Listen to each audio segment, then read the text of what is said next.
నమస్కారం. ప్రతిధ్వనికి స్వాగతం. భవిష్యత్తు భారతం ప్రమాదంలో పడిందా? యువజనాభాతో నిండిన భారతావని ఆరోగ్య సమస్యలతో సతమతమవుతోందా? అంటే యువత సహా చిన్నారులకు వ్యాధుల బాధలు తప్పటం లేదా అంటే అవుననే సమాధానం వినిపిస్తోంది. చిన్నారుల్లో ఊబకాయం, యువతలో షుగర్ సమస్యల్లో ప్రపంచంలోనే టాప్ 2లో ఉంది భారతదేశం. ఇక ప్రీ డయాబెటిక్ కేసుల్లో అయితే యువతదే మెజార్టీ స్థానం. జంక్ ఫుడ్స్, కుర్చీలోంచి కదలని లైఫ్ స్టైల్, జన్యు కారణాలు, విచ్చలివిడి మందుల వాడకం, ఇవే సమస్యలకు కారణాలని తెలిసినా ఏం చేస్తున్నాం? ఇలానే కొనసాగితే మరి పరిస్థితి చేయి దాటిపోయే అవకాశం ఉందా? ఈ ఊబకాయాలు, మధుమేహం, లైఫ్ స్టైల్ డిసీజెస్ కట్టడికి ఏం చేయాలి? యంగ్ ఇండియా సిక్ ఇండియాగా మారొద్దంటే తీసుకోవాల్సిన జాగ్రత్తలపై నిపుణులు ఏమంటున్నారు? ఇదే అంశంపై నేటి ప్రతిధ్వని చర్చలో పాల్గొంటున్నారు doctor P V Ramarao garu, chief of paediatric Andhra hospital Vijayawada నుంచి, doctor Kandula Srinivas garu, adult endocrinologist care hospital Hyderabad. నమస్కారం అండి. నమస్తే అండి. ముందుగా రామారావు గారు మీతో స్టార్ట్ చేద్దాం. చిన్నపిల్లల్లో ఈ ఒబెసిటీకి కారణాలేంటి? ఈ సమస్యను మనం గుర్తించకపోతే ఏ స్థాయి వరకు చేరే ప్రమాదం ఉంది? ఈ మధ్యకాలంలో చిన్నపిల్లల్లో ఒబిసిటీ పర్సంటేజ్ అది ఎక్కువైపోతుందండి. అంటే when compared to few years back, like 10 years బ్యాక్తో కంపేర్ చేసుకుంటే obesity is a kind of biggest health problem అసలాగా అయిపోయింది అనమాట. దట్ ఈస్ మాల్ న్యూట్రిషన్లో కామనెస్ట్ దిస్ థింగ్. ఇంతకుముందు ఏంటంటే సరైన క్యాలరీస్ లేక దానివలన క్వాషార్కర్ అని, మెరాస్మస్ అని, ప్రోటీన్ ఎనర్జీ మాల్ న్యూట్రిషన్ అంటారండి. అది పిల్లల్లో ఎక్కువ చూస్తూ ఉండేవాళ్ళం అండర్ న్యూట్రిషన్ వల్ల. ఇప్పుడు this is a kind of another mall nutrition basically leading to obesity. ఇది ప్రాబ్లం చాలా ఎక్కువగా ఉంది. సో యూకే, యుఎస్ కంట్రీస్లో తీసుకుంటే నియర్లీ 20%. అండ్ ఇన్ సమ్ కంట్రీస్లో అప్ టు 40% వరకు చిల్డ్రన్, అడాలసెంట్ ఏజ్ గ్రూప్ వాళ్ళు ఒబీస్గా ఉంటున్నారనమాట.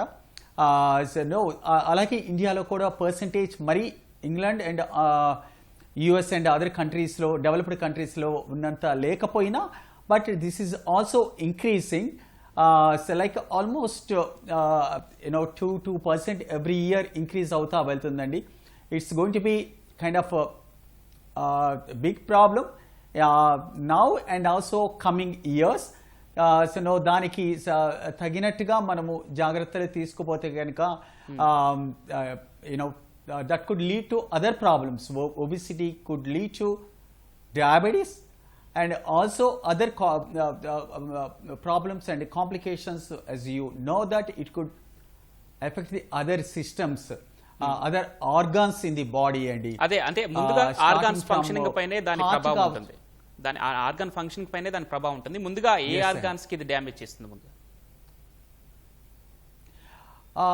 అంటే దీని ఒబెసిటీ, దాని తర్వాత వచ్చే ప్రాబ్లమ్స్ లైక్ డయాబెటీస్ తీసుకోండి. So it could effect heart and lungs effect అవ్వచ్చు, అలాగే కిడ్నీస్ ఎఫెక్ట్ అవ్వచ్చు, అలాగే నర్వ్స్ ఎఫెక్ట్ అవ్వచ్చు. అండ్ సో దానివల్ల వచ్చే ప్రాబ్లమ్స్ లైక్ డయాబెటీస్ తీసుకుంటే ఐస్ ఎఫెక్ట్ అవ్వచ్చు లాంగ్ టర్మ్లో. So basically it could effect every single organ in the body అండి. అది చూడటానికి ఒబిసిటీ అని అనుకుంటాం కానీ బట్ లాంగ్ స్టాండింగ్ గా ఒబిసిటీ ఉండటం వలన it could lead to multiple health issues in children and adolescent age group అండి. అయితే రామారావు గారు, ఇక్కడ మేల్ కి ఫీమేల్ కి ఇది ఈ థ్రెట్ అనేది సమానంగా ఉంటుందా ఒబెసిటీతో బాధపడే వారికి? ఇట్ ఈస్ ఆల్మోస్ట్ ఎస్ అండి. It is male and female, దానికి సెక్స్ డిఫరెన్షియేషన్ అంత ఉండదండి. It could effect almost equal ఇది సెక్స్ డిస్ట్రిబ్యూషన్ ఉంటుందండి. శ్రీనివాస్ గారు, ఒకప్పుడు అంటే డయాబెటీస్ అంటే మరి 50 నుంచి 60 ఏళ్ల వారికి వచ్చే వ్యాధి అనుకునే వాళ్ళం. కానీ ఇప్పుడు చూస్తే 25 ఏళ్ల వారిలో కూడా టైప్ 2 డయాబెటీస్ కనిపిస్తుంది. ఎందుకని? సో మీరు చెప్పినట్టు అంతకుముందు టైప్ 2 డయాబెటీస్ ఎక్కువగా 40 సంవత్సరాలు కానీ 50 సంవత్సరాలు దాటిన వాళ్ళు ఎక్కువగా చూస్తూ ఉండేవాళ్ళం. ఉమ్, కానీ ఇప్పుడు ఊబకాయం యొక్క వ్యాప్తి పెరగటం వల్ల, అంటే ఒబిసిటీ యొక్క ప్రివిలెన్స్ పెరగటం వల్ల ఉమ్, 40 లోప అంతేకాకుండా 31 సంవత్సరాల వయసు లోపల వాళ్ళకి కూడా షుగర్ వచ్చే ఛాన్స్ ఎక్కువగా ఉంది. అవును. ఇన్ఫాక్ట్ మా డైలీ ఓపీ ప్రాక్టీస్ లో చాలా మంది యువతకి కూడా టైప్ 2 డయాబెటీస్ అనేది డయాగ్నోస్ చేయబడుతుంది. దీనికి ప్రధానమైన కారణం ఒబిసిటీ లేదా ఊబకాయం. దీనికి కారణాల గురించి మనం చెప్పుకోవాలనుకుంటే మన ఒక ఆహార శైలి, మన ఒక లైఫ్ స్టైల్ చేంజెస్, ఇవన్నీలో పెనుమార్పు రావటం, ఎక్కువ జంక్ ఫుడ్, ప్రాసెస్డ్ ఫుడ్స్ తీసుకోవటం వల్ల, అదే విధంగా నిద్ర సరిగ్గా లేకపోవడం వల్ల, ఎక్కువ ఒత్తిడి, స్ట్రెస్ తీసుకోవటం వల్ల, వీటితో పాటు మనం తరచూ వ్యాయామం చేయకపోవటం వల్ల ఊబకాయం లేదా ఒబిసిటీ రావడం వల్ల షుగర్ అనేది, ఎస్పెషల్లీ ఎవరెవరికి ఫ్యామిలీ హిస్టరీలో టైప్ 2 డయాబెటీస్ ఉందో వాళ్ళకి చాలా చిన్న వయసులోనే నిర్ధారించబడుతుంది.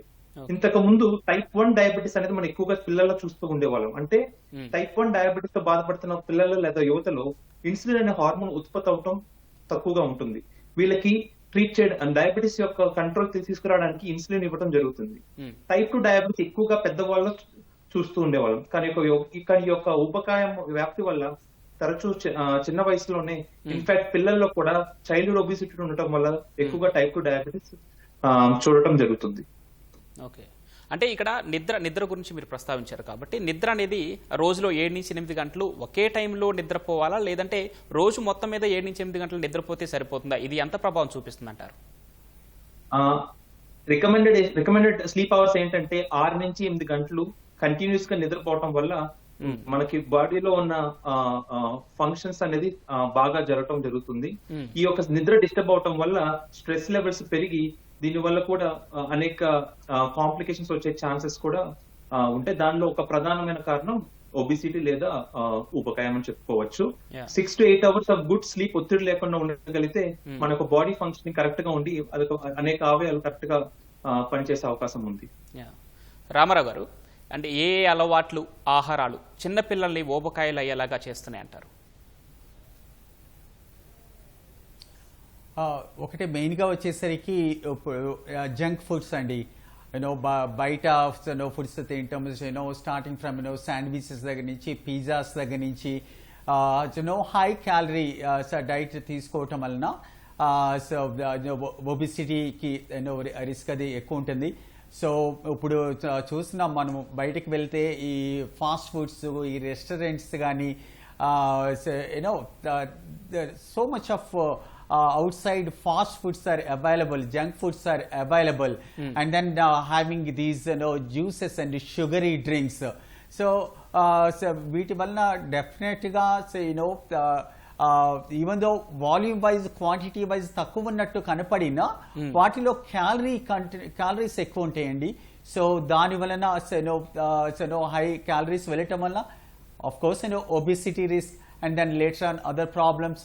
దానిలో ఇంపార్టెంట్ ప్రాబ్లం, కాంప్లికేషన్ వచ్చేసరికి ఇప్పుడు డాక్టర్ గారు చెప్పినట్టు type 2 diabetes is the biggest problem అండి. ఇక్కడ చూస్తే మరొక చిన్న ప్రశ్న అండి, అంటే పిల్లల్లో వయసుకు తగ్గ బరువుకి లేదంటే ఆ ఊబకాయానికి ఆ డిఫరెన్స్ ఎలా తెలుసుకోవాలి మనం? అంటే దానిలో గ్రోత్ చార్ట్స్ ఉంటాయండి. సో పిల్లల్లో కానీ, చిల్డ్రన్లో కానీ, అడాలసెంట్లో, అంటే up to the age of 18 years వరకు మనం గ్రోత్ చార్ట్స్ యూజ్ చేస్తాం. దానిలో డిఫరెంట్ సెంటైల్స్ ఉంటాయి అనమాట. కైండ్ ఆఫ్ 3rd సెంటైల్ అని, 10th సెంటైల్ అని, 50th సెంటైల్ అని, 75th, 90th సెంటైల్ అని గ్రాఫిక్ రిప్రజెంటేషన్ చార్ట్స్ ఉంటాయండి. దానిలో మన ఏజ్ని బట్టి వెయిట్ మనము ప్లాట్ చేస్తే దానిలో అబౌవ్ 90th సెంటైల్కి గ్రోత్ ఉందనుకోండి, డెఫినెట్గా అసలు ఓవర్ వెయిట్ ఉన్నట్టు. తర్వాత బాడీ మాస్ ఇండెక్స్ అంటామండి. బాడీ మాస్ ఇండెక్స్ క్యాల్కులేట్ చేయొచ్చు అనమాట. వెయిట్ అండ్ హైట్ని బట్టి క్యాల్కులేట్ చేయొచ్చు.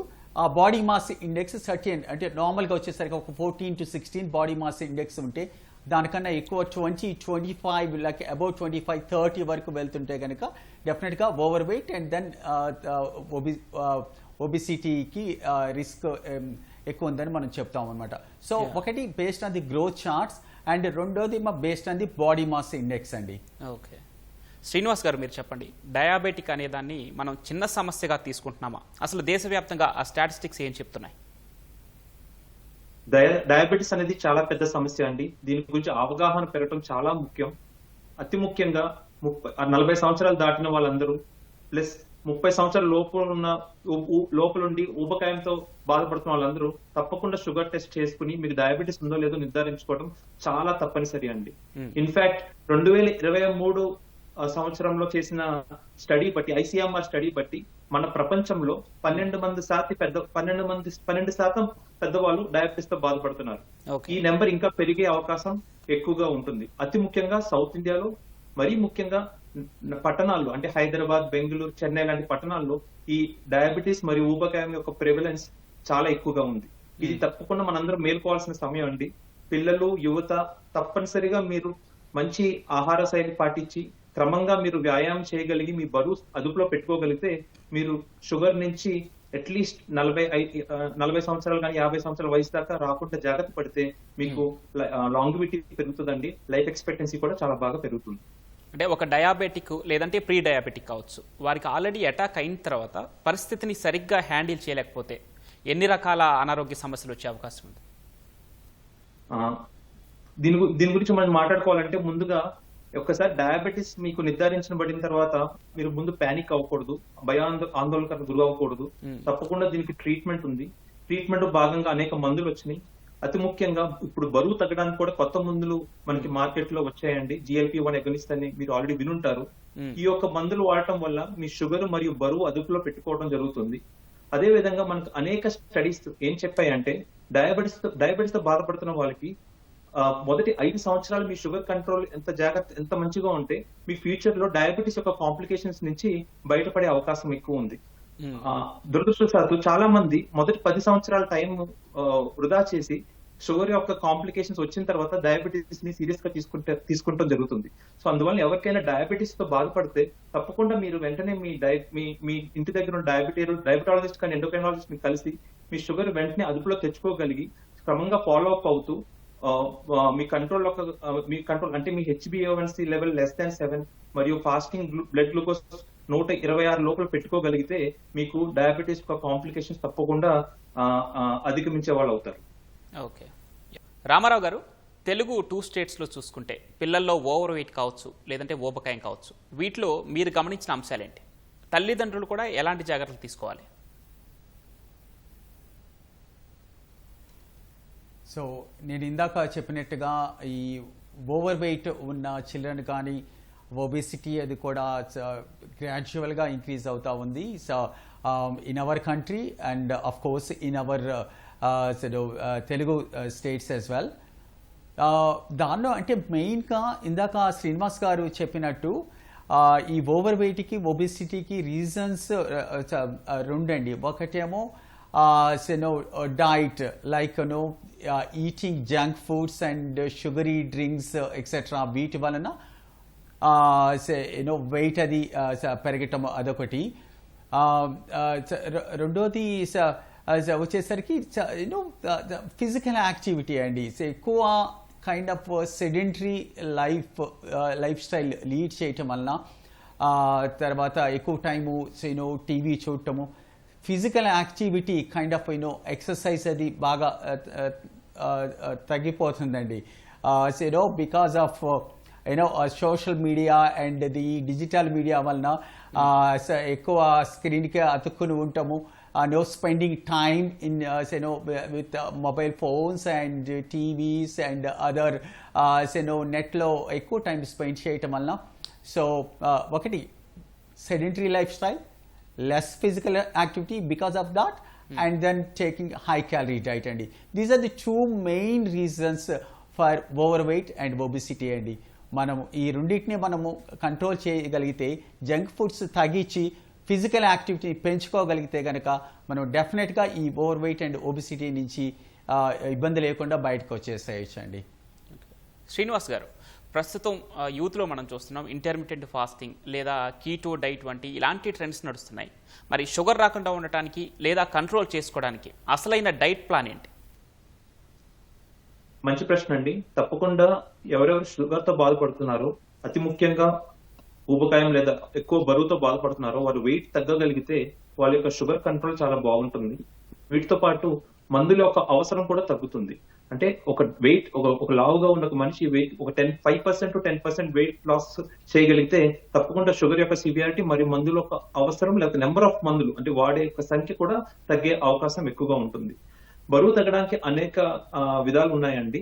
ఎస్పెషల్లీ మనం యూజువల్ గా లో క్యాలరీ డైట్ ప్రిస్క్రైబ్ చేస్తాం. అంటే ఆడవాళ్ళలో 1800 to 1000 calories per day diet, అదేవిధంగా మగవాళ్ళలో 1300 to 1400 kilo calorie diet usually మనం అడ్వైస్ చేయడం జరుగుతుంది. మీరు మన డైట్ చూసుకుంటే, ముఖ్యంగా సౌత్ ఇండియన్ డైట్ చూసుకుంటే 60 to 70% మనం ఎక్కువ కార్బోహైడ్రేట్స్ తీసుకుంటాము. ప్రోటీన్ యొక్క పర్సెంటేజ్ ఒక 15% ఉంటుంది, ఫ్యాట్ యొక్క పర్సెంటేజ్ ఒక 20% ఉంటుంది. మనం ప్రధానంగా దీనిలో మార్పు తీసుకురావాలి. ఎక్కువగా ప్రోటీన్ కన్స్యూమ్ చేయడం వల్ల, అంటే మన ఒక ఆహారంలో 50 నుంచి 60% ప్రోటీన్ ఉండి కార్బోహైడ్రేట్స్ ఒక 20% మరియు ఫ్యాట్స్ ఒక 15% మరియు ఫైబర్ ఫుడ్ 5% తీసుకోగలిగితే తప్పకుండా మనం ఈ యొక్క ఒబిసిటీని లేకపోతే అధిక బరువు తగ్గించే అవకాశం ఉంటుందన్నమాట. చాలా మంది తరచూ అడిగే ప్రశ్న, నాకు డయాబెటీస్ వచ్చింది సార్, నేను రైస్ మానేయచ్చా అని. తప్పకుండా డయాబెటీస్ ఉన్న వాళ్ళు రైస్ మానేయాల్సిన అవసరం లేదండి. మీరు ఒక తీసుకున్న పోర్షన్ ఏది ఉందో దాన్ని తగ్గించుకోగలిగితే మీ యొక్క కార్బోహైడ్రేట్ పర్సెంటేజ్ తగ్గి మీ షుగర్ కంట్రోల్ కూడా బాగా ఉండే అవకాశం ఉంది. దీంతో పాటు బరువు తగ్గే అవకాశం కూడా ఉంది. సో తరచూ ప్రోటీన్ కంటెంట్ ఎక్కువ ఉన్న ఫుడ్స్ తీసుకోవాలి. ఫైబర్ కంటెంట్ ఉన్న ఫుడ్స్ అంటే కూరగాయలు, ఆకుకూరలు, పండ్లు ఇలాంటి ఎక్కువ తీసుకోగలిగితే మీరు వెంటనే మీకు ఫీలింగ్ వస్తుంది. అంటే మీకు వెంటనే ఎక్కువ ఆకలి అనేది ఉండటం జరగదు. దానివల్ల ఎక్సెస్ ఫుడ్ కన్సంప్షన్ అనేది తగ్గుతుంది. దానివల్ల మీ బరువు తగ్గే అవకాశం కూడా ఉంటుంది. మరొక ప్రశ్న, యువతుల్లో వచ్చే ఆ PCOS సమస్యకు డయాబెటీస్ కి ఉన్న సంబంధం ఏంటి అసలు?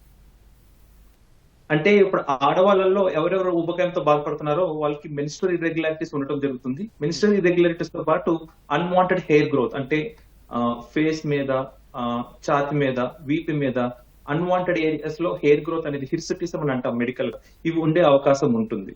బేసిక్ గా టైప్ 2 డయాబెటీస్ యొక్క కారణం గురించి మనం మాట్లాడుకోవాలంటే ఇన్సులిన్ రెసిస్టెన్స్ అని అంటాం.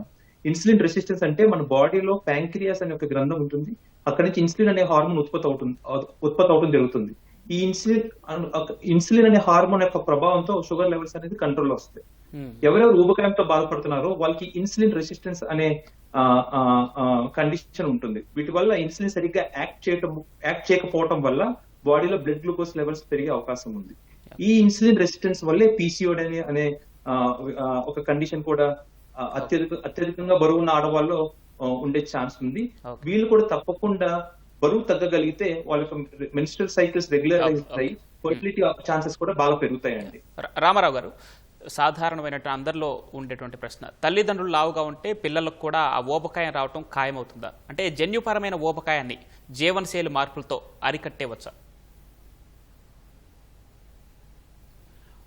అంటే మామూలుగా ఏంటంటే ఫ్యామిలీలో ఒబిసిటీ ఉన్న ఫ్యామిలీస్లో చూసుకుంటే పేరెంట్సే కావచ్చు, వాళ్ళ దగ్గర క్లోజ్ రిలేటివ్సే కావచ్చు, సో వాళ్ళు ఒబీస్గా ఉన్నప్పుడు పిల్లలు కూడా ఒబిసిటీ ఉండటానికి నాట్ ఇన్ ఆల్ అండి, కొంచెం రిస్క్ అది ఎక్కువ ఉంటుంది అనమాట. సో ఆ జెనెటిక్ ఇది ఉన్నప్పుడు డెఫినెట్గా మనము తీసుకునే మన అలవాట్లో కొంచెం మార్పులు చేసుకొని ఫిజికల్ యాక్టివిటీని ఇంక్రీజ్ చేసుకుని డైట్ వైజ్ ఫస్ట్ నుంచి కొంచెం జాగ్రత్తగా ఉంటే డెఫినెట్గా దాన్ని కంట్రోల్ చేసుకోవచ్చు. అండ్ దానికి తగిన అదర్ ఫ్యాక్టర్స్ ఇంకేమన్నా అంటే ఫర్ ఎగ్జాంపుల్ డిస్లిపిడిమియా అంటాం అన్నమాట. అంటే లైపోప్రోటీన్స్ అంటే లోపల కొలెస్ట్రాల్ కంటెంట్ ఎక్కువ ఉండొచ్చు వాళ్ళలో, ఇటువంటి పిల్లల్లో. సో అది ఒకసారి టెస్ట్ చేసుకుని లైపిడ్ ప్రొఫైల్ చేయించుకుని దానిలో పర్టికులర్ ఫ్యాట్స్ ఎక్కువ ఉంటే కనుక దాన్ని కంట్రోల్ చేసుకోవడానికి ఒకటేమో డైట్ వైజ్ చూసుకోవటము, డైట్ కంట్రోల్ చేసుకోవటము, ఇంకోటేమో ఎక్సర్సైజ్ ఫిజికల్ యాక్టివిటీ ద్వారా. తర్వాత రేర్గా కొన్నిసార్లు కొన్ని drugs cholesterol content for example ఎక్కువ ఉంటే కనుక కొలెస్ట్రాల్ లోయరింగ్ ఏజెంట్స్ ఉంటాయి, అవి పిల్లల్లో కూడా వాడచ్చు, కాకపోతే రేర్గా వాడుతూ ఉంటాము. సో మెయిన్గా డైట్తో చూసుకుని తర్వాత అవసరాన్ని బట్టి రేర్గా కొంతమంది సెలెక్టివ్ పీపుల్లో ఈ కొలెస్ట్రాల్ లెవెల్స్ ఎక్కువ ఉంటే కనుక ఈ జెనెటిక్ గా అది ఉంటే గనక హైపర్ కొలెస్ట్రేమియా అంటారు, హైపర్ లైపోప్రోటీనీమియాస్ అంటాం. దాన్ని మనం కంట్రోల్ చేసుకోవడానికి అవసరాన్ని బట్టి కొన్ని సెలెక్టివ్ చిల్డ్రన్ లో వాడతాం అనమాట. Okay, but most of the times diet would be enough to control the hyperlipidaemias అండి. శ్రీనివాస్ గారు, డయాబెటీస్ లేని యూత్ అంటే ఫ్యూచర్లో మరి అది రాకుండా ఉండటానికి పాటించాల్సినటువంటి ఆ గోల్డెన్ రూల్స్ ఏంటి? దీనికి తీసుకోవాల్సిన జాగ్రత్తలు చిన్నప్పటి నుంచి మొదలు పెట్టాలండి. తప్పకుండా ప్రతి చిన్న పిల్లలు అందరూ వాళ్ళ స్కూల్లో తరచూ గేమ్స్ ఆడుతూ ఉండాలి. ఎదిగే పిల్లలందరూ ఏదో ఒక స్పోర్ట్ ని ఎంచుకుని క్రమంగా రోజు గ్రౌండ్ కి వెళ్ళి ఆ కెరీర్ మీద ఫోకస్ చేయగలిగితే మీరు బరువు పెరగకుండా ఉండే అవకాశం తప్పకుండా ఉంటుంది. అదే విధంగా యువత కూడా మనం ఇంతకుముందు చెప్పుకున్నట్టు స్క్రీన్ టైం తగ్గించి మంచి ఆహారం శైలి పాటించి స్ట్రెస్ లేకుండా, ఒత్తిడి లేకుండా కరెక్ట్ టైం ఇవ్వగలిగి తరచూ వ్యాయామం చేయగలిగితే ఒబిసిటీ లేదా ఊబకాయం అరికట్టచ్చండి. దీనివల్ల డయాబెటీస్ యొక్క ప్రివలెన్స్ కూడా తగ్గే ఛాన్స్ చాలా ఎక్కువగా ఉంటుంది. అంటే మందులు వాడకుండా కేవలం ఈ ఎక్సర్సైజెస్ తోనే మరి ఆ ఫుడ్ డైట్ తోనే షుగర్ ని కంట్రోల్ చేసుకోవచ్చా? అంటే it depends on the severity of diabetes అండి. ప్రతి డయాబెటీస్ మందులు లేకుండా మనం కంట్రోల్ చేసుకోవటం కుదరకపోవచ్చు. జస్ట్ డయాబెటీస్ అప్పటికప్పుడు ప్రీ డయాబెటీస్ కానీ ఎర్లీ డిటెక్టెడ్ డయాబెటీస్, అతి ముఖ్యంగా ఒబిసిటీ ఊబకాయంతో బాధపడుతున్న వాళ్ళు 5% నుంచి 10% బరువు తగ్గగలిగితే తప్పకుండా మీ డయాబెటీస్ రెమిషన్ లోకి వస్తుంది, అంటే కంట్రోల్లోకి వస్తుందండి. మళ్ళీ తరచూ 6 నెలలకి కానీ సంవత్సరానికి ఒకసారి మీరు షుగర్ టెస్ట్ చేసుకుంటూ ఉండాలి. ఒకవేళ మళ్ళీ షుగర్ పెరిగితే తప్పకుండా మందులు వాడాల్సిన అవసరం ఉంటుంది. అదే విధంగా కొంతమందికి రావడంతోనే షుగర్ చాలా ఎక్కువగా ఉంటుంది, వీళ్ళకి తప్పకుండా మనం మందులు వాడాల్సిన అవసరం ఉంటుందండి. ఓకే, రామారావు గారు, మీరు టాప్ 2 అంటే ఏం చెప్తారు? ఈ రూల్స్ పాటిస్తే డయాబెటీస్ ని కంట్రోల్ చేసుకోవచ్చు, లేదంటే రాకుండా ఉండడానికి బ్రీఫ్ గా చెప్పండి. రామారావు గారు. డెఫినెట్గా అండి, అంటే పిల్లల్లో కూడా పిల్లల్లో కూడా అండి ఇది డయాబెటీస్ రాకుండా ఉండాలంటే, అంటే పిల్లల్లో వచ్చే డయాబెటీస్ ఇందాక శ్రీనివాస్ గారు చెప్పినట్టు 2 టైప్స్ ఉంటాయండి. టైప్ 2 అనమాట. టైప్ 2 డయాబెటీస్ గురించి మనం మాట్లాడుకుంటే కనుక, సో మెయిన్గా ఒబిసిటీని మనము తగ్గించుకోగలిగితే గనక విత్ డైట్ అండ్ ఎక్సర్సైజ్తో ఈ టైప్ 2 డయాబెటీస్ రాకుండా చాలా వరకు మనం కాపాడుకోవచ్చు అండి. రైట్, ధన్యవాదాలండి పివి రామారావు గారు, అదేవిధంగా డాక్టర్ కందుల శ్రీనివాస్ గారు. థ్యాంక్ యూ డిస్కషన్లో పార్టిసిపేట్ చేసినందుకు. ఇది నేటి ప్రతిధ్వని. నమస్కారం.